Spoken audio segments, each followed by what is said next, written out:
ಡೆಲ್ಲಿನಲ್ಲಿ ticket lobby ಭಾರಿ ಜೋರಾಗಿದೆ. ರೇಣುಕಾಚಾರ್ಯ ಅವರು ಕೂಡ ದೆಹಲಿಗೆ ಹೋಗಿ ಕೂತಿದ್ದಾರೆ. ಅವ್ರು ಹೇಳ್ತಾರೆ, ಮಂತ್ರಕ್ಕೆ ಮಾವಿನಕಾಯಿ ಉದ್ರಲ್ಲ, ಕಲ್ಲು ಹೊಡಿಲೇಬೇಕು, ಹಾಗಾಗಿ ನಾನು ಬಂದಿದ್ದೀನಿ ಅಂತಕ್ಕಂಥ ಮಾತು. ರೇಣುಕಾಚಾರ್ಯ ಅವರು ಕೂಡ ದಾವಣಗೆರೆ ಲೋಕಸಭಾ ಕ್ಷೇತ್ರದ ಟಿಕೆಟ್ ಆಕಾಂಕ್ಷಿಯಾಗಿದ್ದಾರೆ. ಯಡಿಯೂರಪ್ಪನವರು ದೆಹಲಿನಲ್ಲಿ ಇರೋದ್ರಿಂದ ಅವ್ರನ್ನ ಭೇಟಿ ಮಾಡ್ತಾರೆ.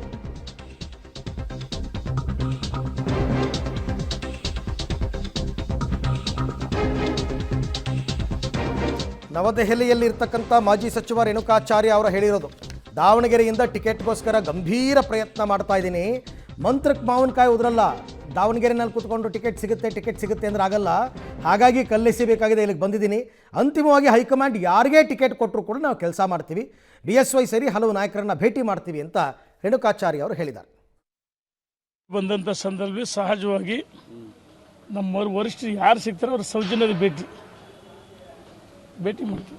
ರೇಣುಕಾಚಾರ್ಯ ಒಬ್ಬರೆಲ್ಲ ಭಾಳಷ್ಟು ಜನ, ಡಾಕ್ಟರ್ ರವಿಕುಮಾರ್ ಇದ್ದಾರೆ, ಭಾಳಷ್ಟು ಜನ ಇದ್ದಾರೆ, ಅಜಯ್ ಇದ್ದಾರೆ. ನಾವೆಲ್ಲ ಒಂದು ಪಕ್ಷದ ಶಿಸ್ತಿನ ಸಿಪಾಯಿಗಳು. ಕೇಳೋದು ಕರ್ತವ್ಯ ಸಹಜ. ವರಿಷ್ಠ ಏನು ತೀರ್ಮಾನ ಮಾಡ್ತಾರೆ. ಈಗ ಭಾರತೀಯ ಜನತಾ ಪಾರ್ಟಿಲಿ ನಾವು ಅದೀವಿ ಅಂದರೆ ತತ್ವ ಸಿದ್ಧಾಂತ ಒಪ್ಪಿ ಪಕ್ಷದ ಒಬ್ಬ ಶಿಸ್ತಿನ ಸಿಪಾಯಿ ಕಾರ್ಯಕರ್ತರುಗಳ ನಾವು ಪಕ್ಷದಲ್ಲಿದ್ದೀವಿ. ನಾನು ಇನ್ನೊಬ್ಬರ ಬಗ್ಗೆ ಚರ್ಚೆ ಮಾಡೋಕ್ಕೆ ಇಚ್ಛೆ ಪಡಲ್ಲ. ನೋಡೋಣ, ವರಿಷ್ಠ ತೀರ್ಮಾನ ಮಾಡ್ತಾರೆ. ಇಲ್ಲಿ ವ್ಯಕ್ತಿ ಮುಖ್ಯ ಅಲ್ಲ, ಪಾರ್ಟಿ ನಿಷ್ಠೆ. ಮೋದಿ ಮತ್ತೊಮ್ಮೆ ಪ್ರಧಾನಮಂತ್ರಿ ಆಗಬೇಕು. ಅದು 146 ಕೋಟಿ ಭಾರತೀಯರ ಆಸೆ ಇದೆ, ಇಡೀ ವಿಶ್ವ ನೋಡ್ತಾ ಇದೆ. ಹಾಗಾಗಿ ಒಬ್ಬ ಸಾಮಾನ್ಯ ಕಾರ್ಯಕರ್ತ ನಾನು ಅರಳಿ ಸೇವೆ ಮರಳು ಭಕ್ತಿ ಪಕ್ಷದ. ಈ ಬಗ್ಗೆ ಮತ್ತಷ್ಟು ಮಾಹಿತಿ ನನ್ನ ಕೊಲೀಗ್ ನವದೆಹಲಿಯಿಂದ ಶಬೀರ್ ನನ್ನ ಜೊತೆ ಜಾಯ್ನ್ ಆಗ್ತಾ ಇದ್ದಾರೆ.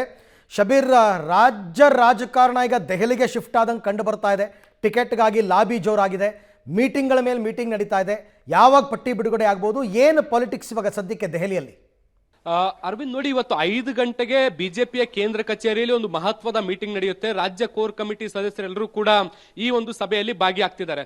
ಲೋಕಸಭೆ ಚುನಾವಣೆ ಹಿನ್ನೆಲೆಯಲ್ಲಿ ಅಭ್ಯರ್ಥಿಗಳ ಪಟ್ಟಿಯನ್ನ ಅಂತಿಮ ಮಾಡುವಂತಹ ಹಿನ್ನೆಲೆಯಲ್ಲಿ ಈ ಒಂದು ಸಭೆಯನ್ನ ಕರೆಯಲಾಗಿರುವಂತದ್ದು. ಯಾರ್ಯಾರಿಗೆ ಟಿಕೆಟ್ ಅನ್ನ ಈ ಬಾರಿ ಕೊಡಬೇಕು ಅನ್ನೋದಕ್ಕೆ ಸಂಬಂಧಪಟ್ಟಂತೆ ಮಹತ್ವದ ಚರ್ಚೆ ಆಗುತ್ತೆ. ಈಗಾಗಲೇ ರಾಜ್ಯದಲ್ಲಿ ರಾಜ್ಯ ನಾಯಕರು ಯಾರ್ಯಾರಿಗೆ ಟಿಕೆಟ್ ಕೊಡಬಹುದು ಅನ್ನೋದಕ್ಕೆ ಸಂಬಂಧಪಟ್ಟಂತೆ ಚರ್ಚೆಯನ್ನ ಮಾಡಿ ಒಂದು ಪಟ್ಟಿಯನ್ನ ಈಗಾಗಲೇ ಸಿದ್ಧಪಡಿಸಿರುವಂತದ್ದು.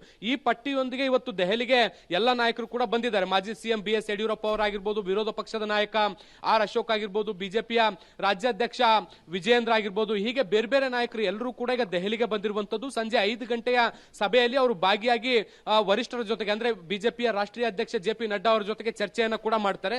ಯಾರಿಗೆ ಟಿಕೆಟ್ ಅನ್ನ ಕೊಟ್ರೆ ಹೆಚ್ಚು ಲಾಭ ಆಗುತ್ತೆ, ಮತ್ತೆ ಯಾರ್ಯಾರಿಗೆಲ್ಲ ಸ್ಥಳೀಯ ಮಟ್ಟದಲ್ಲಿ ವಿರೋಧ ವ್ಯಕ್ತ ಆಗ್ತಿದೆ ಅನ್ನೋದಕ್ಕೆ ಸಂಬಂಧಪಟ್ಟಂತೆ ಕೂಡ ಚರ್ಚೆಯನ್ನ ಮಾಡ್ತಾರೆ. ಅಂತಿಮವಾಗಿ ಇಲ್ಲಿ ಬರುವಂತ ಕೆಲವೊಂದಿಷ್ಟು ಹೆಸರುಗಳನ್ನ CEC ಸಭೆಯಲ್ಲಿ ಪ್ರಸ್ತಾಪ ಮಾಡುವಂತ ಕೆಲಸವನ್ನ ಕೂಡ ಮಾಡಲಾಗುತ್ತೆ. ಇದಾದ ಬಳಿಕ 8 ಅಥವಾ 9ನೇ ತಾರೀಕು ಆದ ಮೇಲೆ 10ನೇ ತಾರೀಕಿನ ವೇಳೆಗೆ 2ನೇ ಪಟ್ಟಿ ಬಿಡುಗಡೆ ಆಗಬಹುದು. ಇದರಲ್ಲಿ ಕರ್ನಾಟಕದ ಸುಮಾರು 15 ಕ್ಷೇತ್ರಗಳ ಅಭ್ಯರ್ಥಿಗಳನ್ನ ಕೂಡ ಘೋಷಣೆ ಮಾಡಬಹುದು ಅನ್ನುವಂತ ಮಾಹಿತಿಗಳು ಕೂಡ ಸದ್ಯ ಲಭ್ಯ ಆಗ್ತಾ ಇರುವಂತದ್ದು.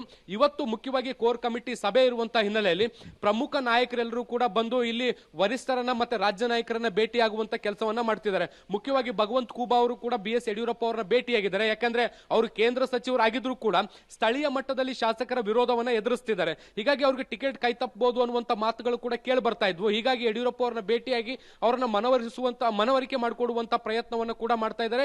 ಯಾವುದೇ ರೀತಿಯಾದಂತಹ ಸಮಸ್ಯೆ ಇಲ್ಲ ಅನ್ನುವಂತ ನಿಟ್ಟಿನಲ್ಲಿ ಒಂದು ಸಂದೇಶವನ್ನ ಕೂಡ ಕೊಡುವಂತ ಪ್ರಯತ್ನವನ್ನ ಮಾಡ್ತಿದ್ದಾರೆ. ಇದರ ಜೊತೆಗೆ ರೇಣುಕಾಚಾರ್ಯ ಅವರು ಕೂಡ ದಾವಣಗೆರೆ ಕ್ಷೇತ್ರದಿಂದ ನಮಗೂ ಟಿಕೆಟ್ ಅನ್ನು ಕೊಡಬೇಕು ಅನ್ನುವಂತ ನಿಟ್ಟಿನಲ್ಲಿ ಬೇಡಿಕೆಯನ್ನು ಇಡುವಂತ ಕೆಲಸವನ್ನ ಕೂಡ ಮಾಡ್ತಿದ್ದಾರೆ. ಅವರು ಕೂಡ ಕೆಲವು ವರಿಷ್ಠರನ್ನು ಕೂಡ ಭೇಟಿಯಾಗುವಂತ ಪ್ರಯತ್ನವನ್ನ ಕೂಡ ಮಾಡ್ತಿದ್ದಾರೆ. ಇದೇ ರೀತಿಯಾಗಿ ಬೇರೆ ಬೇರೆ ನಾಯಕರು ಕೂಡ ಈಗ ಈ ಒಂದು ಪ್ರಯತ್ನದಲ್ಲಿ ನಿರತರಾಗಿರುವಂತದ್ದನ್ನು ಕೂಡ ನಾವು ಗಮನಿಸ್ತಾ ಇದ್ದೀವಿ. ಕಡೆಯ ಹಂತದ ಪ್ರಯತ್ನದ ಭಾಗವಾಗಿ ಬೇರೆ ಬೇರೆ ಪ್ರಮುಖ ನಾಯಕರನ್ನ ಭೇಟಿಯಾಗಿ ಟಿಕೆಟ್ಗಾಗಿ ಬಹಳಷ್ಟು ಜನ ನಾಯಕರು ಈಗ ಲಾಬಿಯನ್ನ ಶುರು ಮಾಡಿದ್ದಾರೆ. Arvind. Okay Shabir, thank you ತಮ್ಮ ಎಲ್ಲ ಮಾಹಿತಿಗಾಗಿ. ಸೊ ಇಷ್ಟೆಲ್ಲ ಬೆಳವಣಿಗೆಗಳು ದೆಹಲಿ ಚುನಾವಣೆ ಅಂದ ತಕ್ಷಣ ರಾಷ್ಟ್ರೀಯ ಪಕ್ಷಗಳೆಲ್ಲವೂ ಕೂಡ ಹೈಕಮಾಂಡ್ ದೆಹಲಿನಲ್ಲಿ ಇರೋದ್ರಿಂದ ಇಲ್ಲಿದೆಲ್ಲ ಅಲ್ಲಿಗೆ ಶಿಫ್ಟ್ ಆಗೇ ಆಗುತ್ತೆ.